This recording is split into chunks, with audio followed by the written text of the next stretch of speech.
আসসালামু আলাইকুম ওয়া রাহমাতুল্লাহি ওয়া বারাকাতুহু।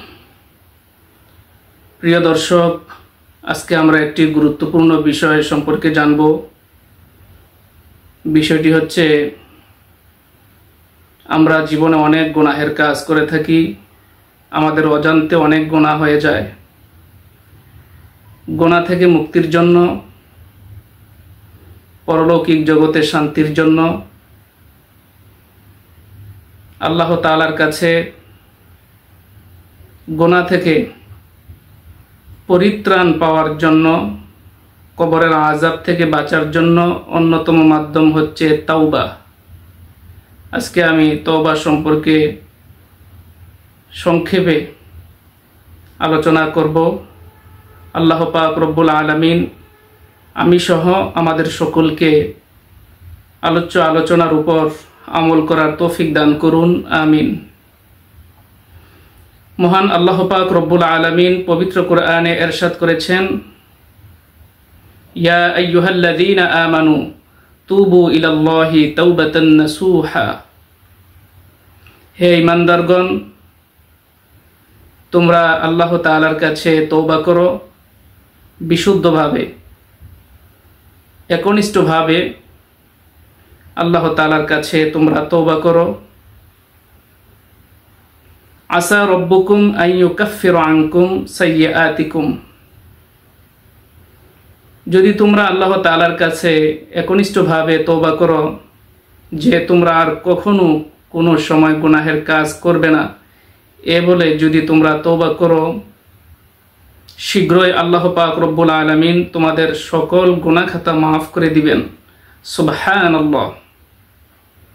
শুধু তাই নয়, আল্লাহ তাআলা আরও বলেছেন, ওয়ায়ুদখিলাকুম জান্নাতিন তাজরি মিন তাহতিহাল আনহার।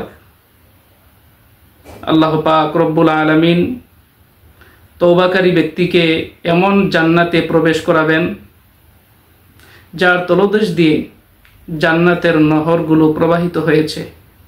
সুবহানাল্লাহ। প্রিয় দর্শক, হাদিস শরীফের মধ্যে আসছে, عن أبي هريرة رضي الله تعالى عنه قال سمعت رسول الله صلى الله عليه وسلم يقول والله إني لأستغفر الله وأتوب إليه في اليوم أكثر من 70 مرة। হযরত আবু হুরায়রা রাদিয়াল্লাহু তাআলা আনহু হতে বর্ণিত, তিনি বলেন, আমি নবী করিম সাল্লাল্লাহু আলাইহি ওয়াসাল্লামকে বলতে শুনেছি, নবী করিম সাল্লাল্লাহু আলাইহি ওয়াসাল্লাম বলেছেন, আল্লাহর কসম, নিশ্চয় আমি দৈনিক 70 বারের অধিক আল্লাহ তাআলার কাছে তওবা এবং ইস্তিগফার করেছি।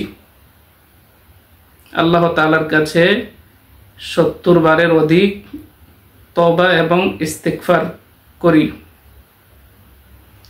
নবী করিম সাল্লাল্লাহু আলাইহি ওয়াসাল্লাম তিনি ছিলেন নিষ্পাপ, মাসুম, বেগুনাহ। এর পরেও তিনি আল্লাহ তাআলার কাছে দৈনিক 70 বারের বেশি তওবা করেছেন। আল্লাহ পাক রব্বুল আলামিন এই তওবার বিনিময়ে নবী করিম সাল্লাল্লাহু আলাইহি ওয়াসাল্লামের মর্যাদা আরো বাড়িয়ে দিয়েছেন।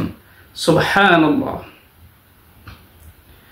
আরেকটি হাদিসের মধ্যে উল্লেখ করা হয়েছে, আন আবি হুরায়রা রাদিয়াল্লাহু তাআলা আনহু قال قال رسول الله صلى الله عليه وسلم إن المؤمن إذا أذنب كانت نقطة سوداء في قلبه فإن تاب واستغفر سقل قلبه وإن زادت حتى تعلو قلبه। আলোচ্য হাদিসের মধ্যে বলা হয়েছে, হযরত আবু হুরায়রা রাদিয়াল্লাহু তাআলা আনহু হতে বর্ণিত, তিনি বলেন, রাসূল পাক সাল্লাল্লাহু আলাইহি ওয়াসাল্লাম ইরশাদ করেছেন, ইন্নাল মুমিনা ইযা আযনাবা, যখন একজন মুমিন বান্দা কোনো গুনাহের কাজ করে, কানাত নুকতাতুন সাওদাউ ফি কলবিহি, তখন সে গুনাহ করার কারণে তার কলবের মধ্যে কালো দাগ পড়ে যায়। ফাইন তাবা ওয়াস্তাগফারা সুকিলা কলবুহু, যখন গুনাহগার ব্যক্তি আল্লাহ তাআলার কাছে তওবা করে এবং ক্ষমা প্রার্থনা করে, তখন তার কলবের সেই কালো দাগটি দূর হয়ে যায়, তার কলব পরিষ্কার হয়ে যায়। ওয়া ইন জাদাত হাত্তা তা'লুয়া কলবাহু, আর যখন সে গুনাহের কাজ বেশি করে অতিরিক্ত গুনাহ করার কারণে তার কলবের মধ্যে কালো দাগ পড়তে পড়তে এমন এক অবস্থা হয়, অধিক গুনাহ করার কারণে সেই কালো দাগ তার কলবকে ছেয়ে ফেলে, অর্থাৎ তার কলবের মধ্যে মরিচা পড়ে যায়। ফাযালিকুমুর রানুল্লাযী যাকারাল্লাহু তাআলা কাল্লা বাল রানা আলা কুলুবিহিম মা কানু ইয়াকসিবুন।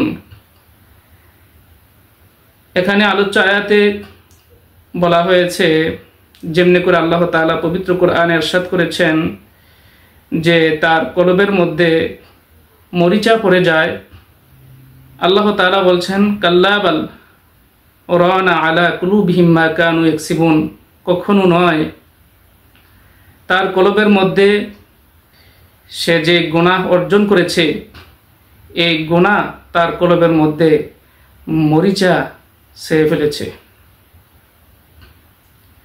সম্মানিত দর্শক বৃন্দ, নবী করিম সাল্লাল্লাহু আলাইহি ওয়াসাল্লাম আরো ইরশাদ করেছেন, ইন্না শাইতানা ক্বালা ওয়া ইজ্জাতিকা ইয়া রাব্বি লা আবরাহু উগবি ইবাদাকা মা দামাত আরওয়াহুহুম ফি আজসাদিহিম। শয়তান আল্লাহ তাআলার কাছে বলেছে, হে আল্লাহ, হে আমার রব, আপনার ইজ্জতের কসম, আপনার বান্দাদেরকে আমি সদা সর্বদা ধোঁকা দিতে থাকব যতক্ষণ পর্যন্ত আপনার বান্দার কলবের মধ্যে রূহ রয়েছে, যতক্ষণ পর্যন্ত আপনার বান্দার মধ্যে প্রাণ রয়েছে, ততক্ষণ পর্যন্ত আমি তাকে ধোঁকা দিব। ফাকালা রব্বু আযজা ওয়া জাল্লা ওয়া ইজ্জতি ওয়া জালালি ওয়া ইরতিফাই মাকানি লা আযালু আকফিরু লাহুম মাস্তাগফিরুনি। আল্লাহ পাক রব্বুল আলামিন তখন শয়তানকে বলেছে, হে শয়তান, তুমি শোনো, আমার ইজ্জতের কসম, আমার মহত্বের কসম, আমার সুউচ্চ মর্যাদার কসম করে বলছি, তুমি শয়তান আমার বান্দাদেরকে ধোঁকা দিবে, তোমার ধোঁকায় পড়ে বান্দা গুনাহের কাজ করবে, আর বান্দা যখন আমার কাছে তওবা ইস্তিগফার করবে আমি আল্লাহ পাক বান্দাদেরকে ক্ষমা করতেই থাকব। সুবহানাল্লাহ। প্রিয় দর্শক, আমরা শয়তানের প্রবঞ্চনায় পড়ে, শয়তানের ধোঁকায় পড়ে অনেক গুনাহের কাজ করি। এর জন্য আমাদের উচিত সব সময় বিলম্ব না করে গুনাহ হওয়ার সাথে সাথেই আল্লাহ তাআলার কাছে তওবা করা। অন্য একটি আয়াতের মধ্যে উল্লেখ করা হয়েছে, ইন্নামাত তাওবাতু আলাল্লাহি লিল্লাযীনা ইয়ামালুনা সুআ বিজাহালাতিন সুম্মা ইয়াতুবুনা মিন করিবিন ফাউলাইকা ইয়াতুবুল্লাহু আলাইহিম ওয়া কানাল্লাহু আলিমান হাকীমা। আলোচ্য আয়াতে বলা হয়েছে, ওই সমস্ত ব্যক্তিদের তওবা কবুল করা হয়, মঞ্জুর করা হয়, যে সমস্ত ব্যক্তিরা তাদের অজান্তে গুনাহের কাজ করে এবং বিলম্ব না করে সাথে সাথে আল্লাহ তাআলার কাছে তওবা করে। আল্লাহ পাক রব্বুল আলামিন এই সমস্ত বান্দাদের তওবা কবুল করেন। ওয়ালাইসাতিত তাওবাতু লিল্লাযীনা ইয়ামালুনাস সাইয়্যাত হাত্তা ইযা হাদারা আহাদাহুমুল মাউতু ক্বালা ইন্নী তুবতুল আনা ওয়ালাল্লাযীনা ইয়ামুতুনা ওয়া হুম কুফফার উলাইকা আ'তাদনা লাহুম আযাবান আলীমা। আলোচ্য আয়াতে আল্লাহ পাক বলেছেন, ওই সমস্ত ব্যক্তিদের তওবা কবুল করা হয় না, মঞ্জুর করা হয় না, যে সমস্ত বান্দারা মৃত্যুর আগ পর্যন্ত গুনাহের কাজ করে, যখন মৃত্যু উপস্থিত হয় তখন মৃত্যুর আগ মুহূর্তে সে আল্লাহ তাআলার কাছে তওবা করে বলে, আল্লাহ, আমি আমার গুনার জন্য আপনার কাছে তওবা করছি। এমত অবস্থায় আল্লাহ তাআলা তার তওবা কবুল করেন না, মঞ্জুর করেন না। যদি এই অবস্থায় সে কুফরি অবস্থায় যদি সে মারা যায়, আল্লাহ তাআলা বলছেন তার জন্য রয়েছে যন্ত্রণাদায়ক শাস্তি, তার জন্য রয়েছে আযাব। হাদিস শরীফের মধ্যে এসেছে, নবী করিম সাল্লাল্লাহু আলাইহি ওয়াসাল্লাম ইরশাদ করেছেন, আত্তাইবু আনিজ যামবি কামাল্লা যামবা লাহু। তওবাকারী ব্যক্তি ওই ব্যক্তির ন্যায় যার কোনো গুনাহ নাই। একজন নিষ্পাপ, একজন মাসুম ব্যক্তি যার কোনো গুনাহ নাই, একজন তওবাকারী ব্যক্তি গুনাহ করার পর যখন সে তওবা করে, আল্লাহ পাক রব্বুল আলামিন তাকে নিষ্পাপ, মাসুম, বেগুনাহ বান্দা হিসেবে ঘোষণা দিয়েছেন। সুবহানাল্লাহ। প্রিয় দর্শক, নবী করিম সাল্লাল্লাহু আলাইহি ওয়াসাল্লাম আরো ইরশাদ করেছেন, মা মিন আবদিন মুমিনিন ইয়াখরুজু মিন আইনাইহি দুমুউ ওয়া ইন কানা মিসলা রাসি যুবাবি মিন খাশিয়াতিল্লাহি সুম্মা ইউসিবু শাইআন মিন হাররি ওয়াজহিহি ইল্লা হারামাহুল্লাহু আলান নার। নবী করিম সাল্লাল্লাহু আলাইহি ওয়াসাল্লাম আলোচ্য হাদিসের মধ্যে ইরশাদ করেছেন যে কোনো বান্দা সে যদি আল্লাহ তাআলার কাছে দোয়া করে, আল্লাহ তাআলার ভয়ে তার চোখ দিয়ে যদি পানি বের হয়, অশ্রু বের হয়, আর এর পরিমাণ যদি মাছের মাথা পরিমাণও হয়, এর উষ্ণতা যদি তার চেহারার মধ্যে অনুভব করে, আল্লাহ পাক রব্বুল আলামিন তার জন্য কবরের আযাব চিরতরে মাফ করে দেন। সুবহানাল্লাহ।